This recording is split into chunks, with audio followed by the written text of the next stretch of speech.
남북 정상회담을 하루 앞둔요. 지난 4월 26일 날 뉴욕타임스가요. 소위 햇볕 정책이라는 것이 PT 바넘 스타일이 됐다라는 닉 에버스타트 AI 연구소 선임 연구원 칼럼을 일면에 실었습니다. 이 사람은 북한 인권위원회 창립 멤버이기도 해요. 북한에 대해서 굉장히 비판적으로 이야기를 하는 사람입니다.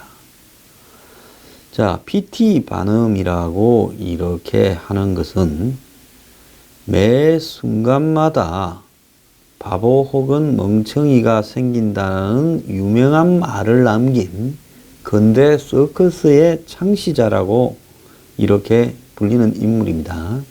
현실에 존재하지 않을 것 같은 기형들을 모아서 전시하는 것을 시작으로 무대를 이제 이들을 중심으로 올려가지고 이 발전시킨 서커스 쇼를 이렇게 했지요.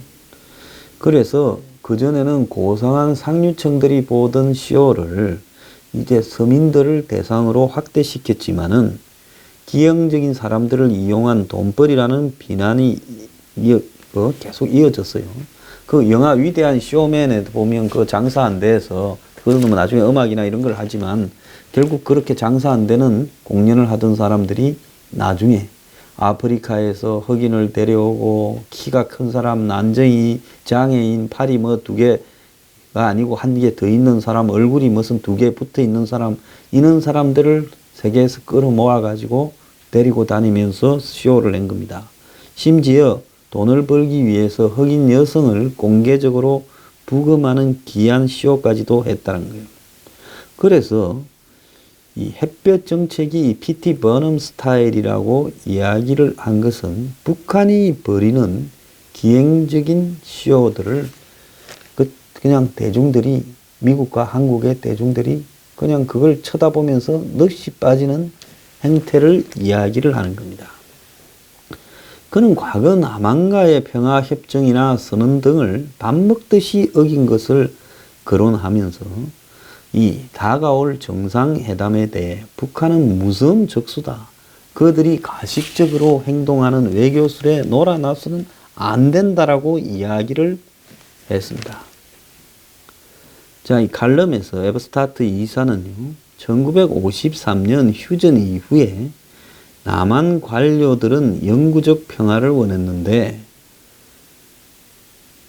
김정은이 남한에 참된 지속적 이렇게 평화를 줄 거라는 비현실적인 공상에 다들 넘어가 있다라는 겁니다. 92년 남북 기본 합의서, 2000년 6.15 공동선언, 2007년 14선언 등이 이미 다 무효가 됐는데 그 선언에 담긴 북한의 약속은 전부 가치가 조금도 없었고 기만적이었는데 북한이 이전처럼 이 4.27이든 또 얼마 전에 5.16이든 이런 걸 해봤자 전부 이루어질 수 없는 공안 이야기만 할 것이고 미북 회담에서도 그러할 거다는 겁니다.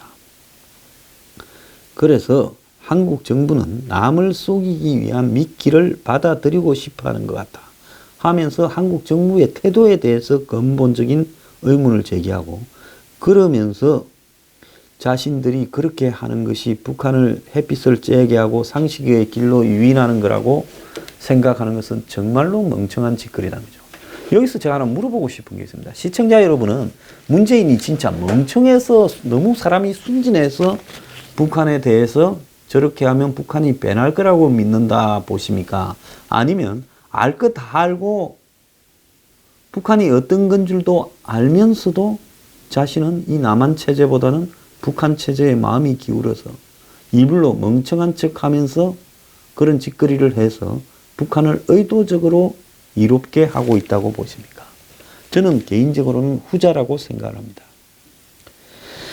자, 미국의 한반도 전문가 30명이 북한의 완전한 비핵화를 믿지 않는다고 이렇게 미국의 소리 방송이 설문조사를 30명 전문가한테 해봤는데 협상에서 북한이 완전한 비핵화가 될 거라고 생각하는 사람이 단 한 명도 없었다는 겁니다.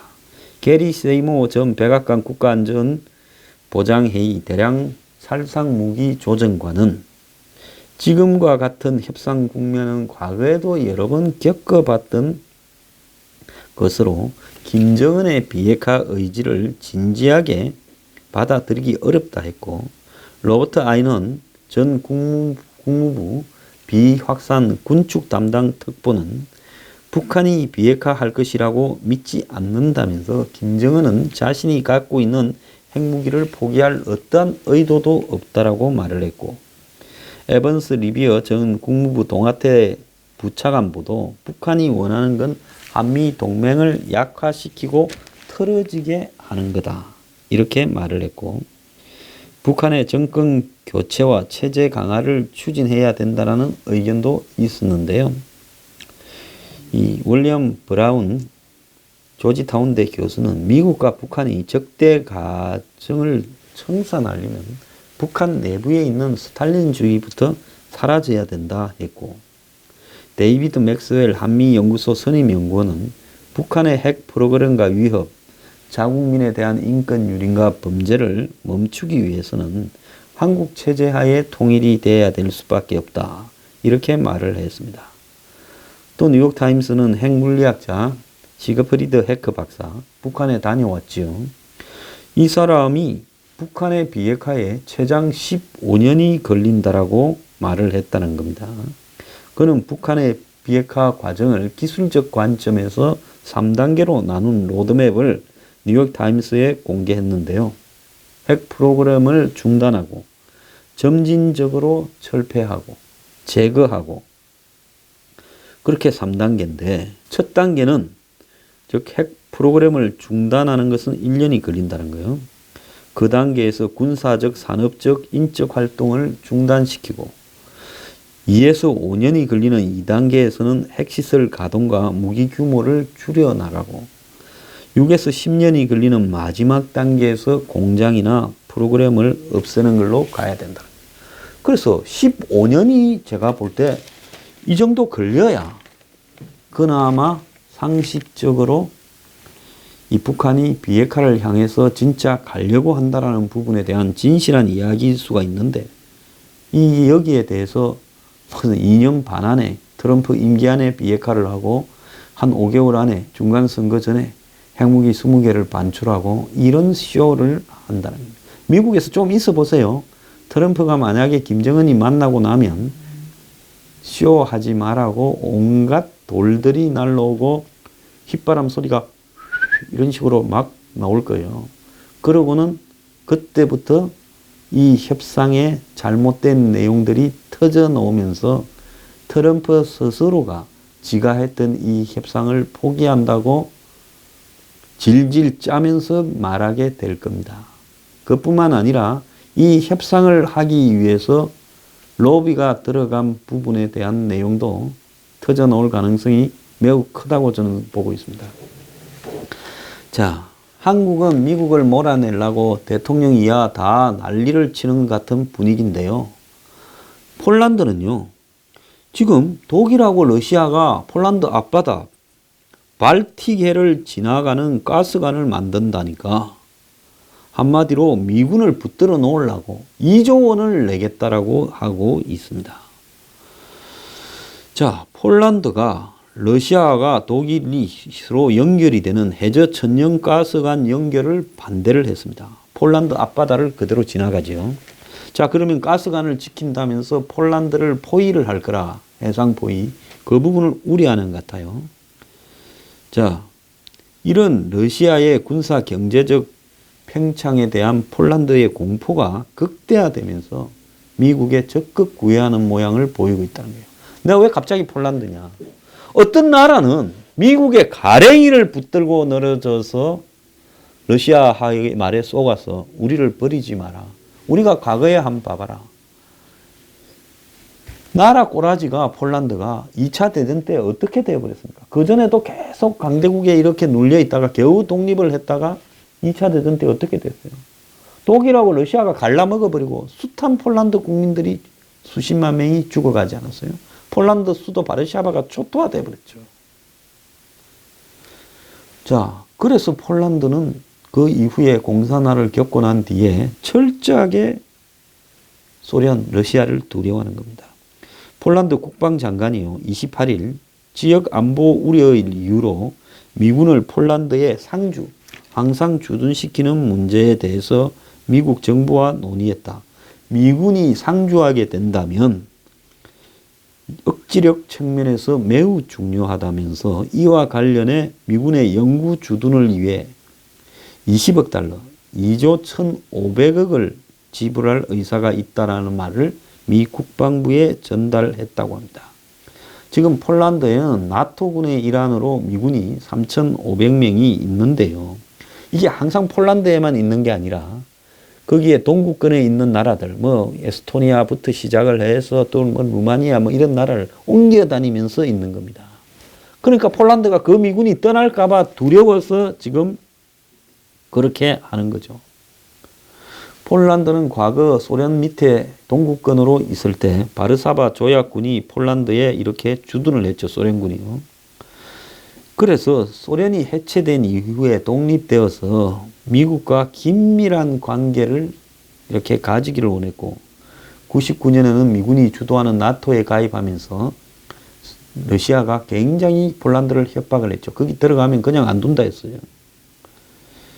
자, 폴란드가 20세기 초까지 수백 년 강대국의 식민지로 있다가 그 다음에 잠깐 해방되어 있다가 2차 대전 때 또 독일하고 소련으로 나라가 쪼개져 버렸고 소련이 우크라이나의 크림반도를 2014년에 병합하는 걸 보고 이 까딱 잘못하면 또 우리도 절이 되겠다. 근데 러시아가 지금 폴란드 접경지역, 과거 폴란드 땅에서 4년 만에 최대 규모의 군사 훈련을 하고 이러니까 그러면서 러시아 정부가 폴란드가 미군을 영구 주둔시키면 러시아가 그냥 있지 않겠다고 협박을 함에도 불구하고 폴란드는 미군이 주둔해달라. 돈을 2조 1,500억을 내겠다.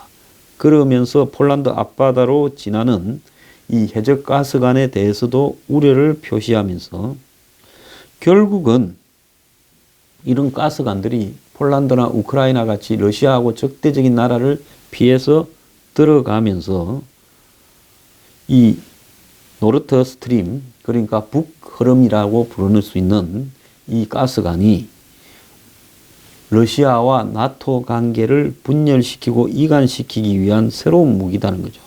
즉 서유럽에 러시아가 가스를 보내놓고 이제 툭 하면 서유럽을 잠근다 어쩐다 하면서 자기 손아귀에 쥐려고 그러고 가스관 보호한다고 또 툭 하면 소련이 폴란드 앞바다에서 군사훈련을 하고 이러면서 폴란드를 먹을까봐 두려워하는 겁니다. 자, 이 역사에서 얻는 교훈이 있어야 돼요. 작년에요, 미국의 이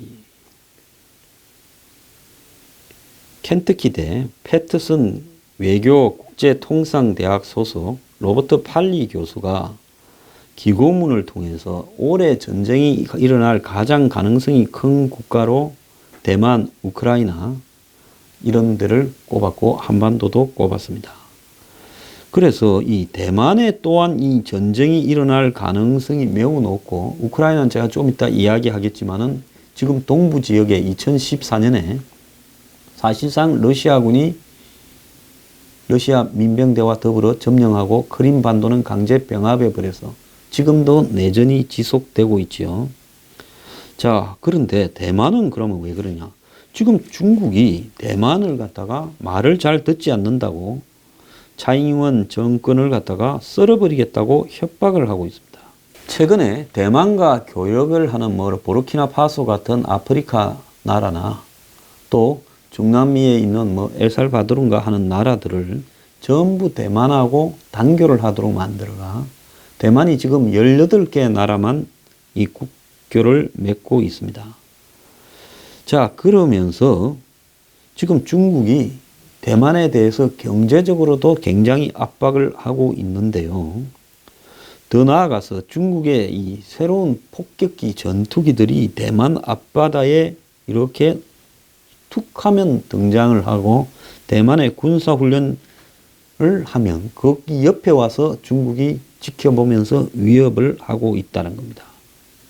심지어 대만이 전초 기지로 지금 점령하고 있는 중국 앞바다의 건문도, 그 유명한 섬이죠. 이 섬의 표면이 낮아졌다 할 정도로 치열하게 중국이 건문도를 장악해서 대만을 넘어가려고 했는데 대만이 그 섬을 지켜냈죠. 그래서 빼갈도 건문도가 있지 않습니까? 그래서 이 건문도에서 65km 떨어진 복건성 앞 해상에서 곧바로 중국이 실탄 훈련을 하면서 협박까지 하고 있는데요. 지금 여성 총통인 차이잉원이 중국에 순순히 이렇게 협조하지 않고 대만의 독립을 추구하니까 지금 중국이 양안 관계를 갖다가 겁을 주면서 굉장히 먹으려고 듭니다. 그러면서 2020년에 중국이 대만을 무력 침공할 것이라는 내용이 지금 미국에서 점점 강력하게 등장하고 있어요. 미국의 한 이 싱크탱크 연구원은 하원의 정보위원회 보고를 통해서 중국이 건국 100주년을 기념해서 통일 대업을 완성하려고 할 거라면서 2020년, 2030년 사이 10년 동안에 중국이 군사 행동을 대만에 할 것이라고 이렇게 하면서 2020년이 넘으면 곧바로 시작될 가능성이 크다. 그래서 공중급유기라든지 신형 전투기나 이런 것들을 대만에 팔아야 된다 하고 이야기를 하고 있습니다. 실제로 시진핑이 이제 자신의 이 임기를 거의 무제한으로 만들고 난 이후에 시진핑은 영토 주권 수호라는 부분을 주장하면서 대만에 이 합병을 통해서 모택동에 버금가는 업적을 이룰 거라고 지금 이야기를 하고 있습니다. 그리고 이 미국과 중국이 지금 이 태평양 남중국해 등에서 영유권 분쟁을 일으키고 있는 부분을 중국이 한마디로 대만을 점령함으로써 이제 그런 소리 우리한테 더 하지 말라라고 뽐때를 보이려고 한다. 이런 이야기까지도 지금 나오고 있어요.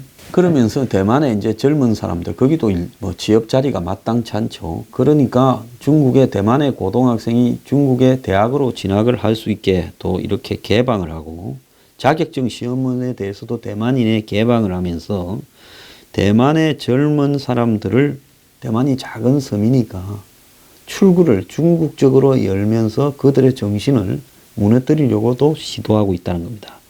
그래서 지금 대만의 크기나 규모나 여러 가지 새로 봤을 때 미국하고 대만의 관계가 조금만 비끄러지면 누구도 중국이 대만을 먹어도 지켜줄 사람 아무도 없다는 겁니다.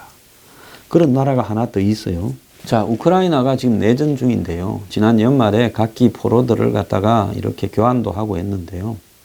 2014년에 러시아가 크림 반도를 먹어버리면서 또 동쪽에 러시아 사람이 많이 사는 우크라이나 지방, 뭐 루간스크, 도네츠크 같은 부분을 점령을 했어요.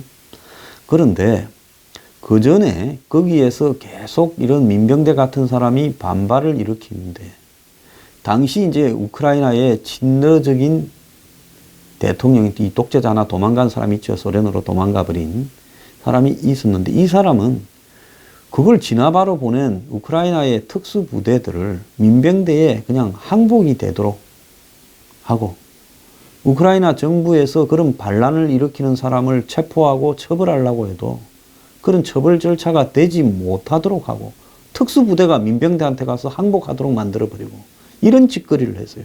그러다가 분노한 우크라이나 국민들한테 떠밀려서 도망가 버렸죠. 망명을 가버렸는데 얼마나 호화 생활을 했는가가 다 노출되었습니다. 자, 지금도 이제 전쟁이 되고 있는데 지금 러시아가요. 특수부대원들을 옷을 벗기가 수당을 주면서 전역한 것처럼 하고 우크라이나로 보내가 민병대처럼 싸우게 하고 거기에 장갑차 탱크부터 미사일까지 온갖 무기를 다 대주고 있어요. 그래서 얼마 전에 네덜란드 비행기 하나 말레이 항공이 네덜란드 암스테르담에서 한 3년 전에입니까? 말레이시아로 가다가 거기서 미사일 맞아가 떨어졌는데 그 미사일을 쏜 무기도 러시아 거라는 거예요. 그래서 얼마나 죽었느냐? 6,000명이 죽었다는 거예요. 지금 러시아에 우리 자식이 우크라이나에 러시아 군인이었는데 어느 날 우크라이나에서 죽어왔다는 거야.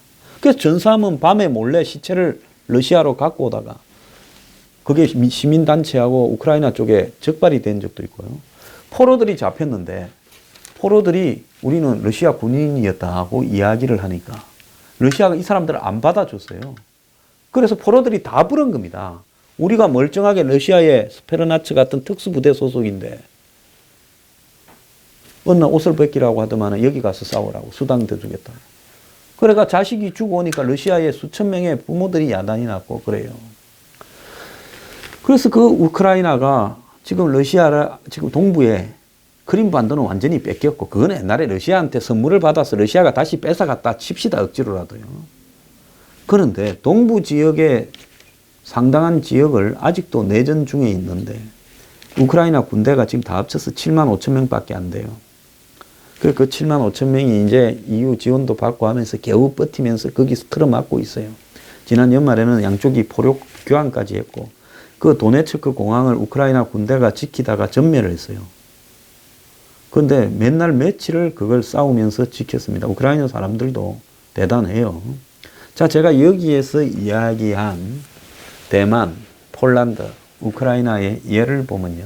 한 나라가 지금 세상이 발전하는 게 아니라 점점 더 무법천지로 가고 있어요. 유엔도 필요 없고 EU도 필요 없어요.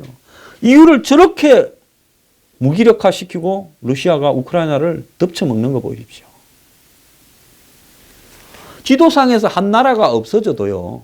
이제 과거처럼 동군이 서군이 해가지고 이념으로 의리를 지키면서 싸워주는 일도 없습니다. 그야말로 약한 놈은 어느 날 죽는 거예요. 중국이 대만을 침공을 할 때 뭐 만들겠지요, 스토리를. 대만이 무슨 중국 배에 쌓아서 그래서 우리가 침공을 하게 된다. 미국이 대만을 지켜줄 거라 보십니까? 폴란드를 다시 러시아가 먹으려고 들었을 때 유럽이 폴란드를 지키기 위해서 전쟁을 할 거라고 보십니까? 세상이 점점 더 무법천지로 가고 있어요. 지금 미국의 전문가들이나 아까 말한 에버스타트 박사들이 북한 저놈들은 외초부터 믿어서는 안 된다고 이야기하는데 한국의 청와대의 문재인, 임종석, 문재인이, 서훈이, 정의용이 이 자들은 북한을 믿습니다. 북한을 대변하기 위해서 이 협상을 끌어가고 있어요. 깨지려면 갖다 붙이고요. 자, 미국도 장사꾼이 대통령하고 있어요. 우리가 폴란드나 대만이나 우크라이나보다 안전하다고 생각합니까? 올해 전쟁이 터질 가능성이 높은 지역 중에 한반도도 들어있어요. 자, 나라는요, 자기가 힘이 없으면 못 지키는 겁니다. 대한민국 국민이요, 이미 정신에서 무너져 가고 있어요. 제발 정신 차리기 바라요.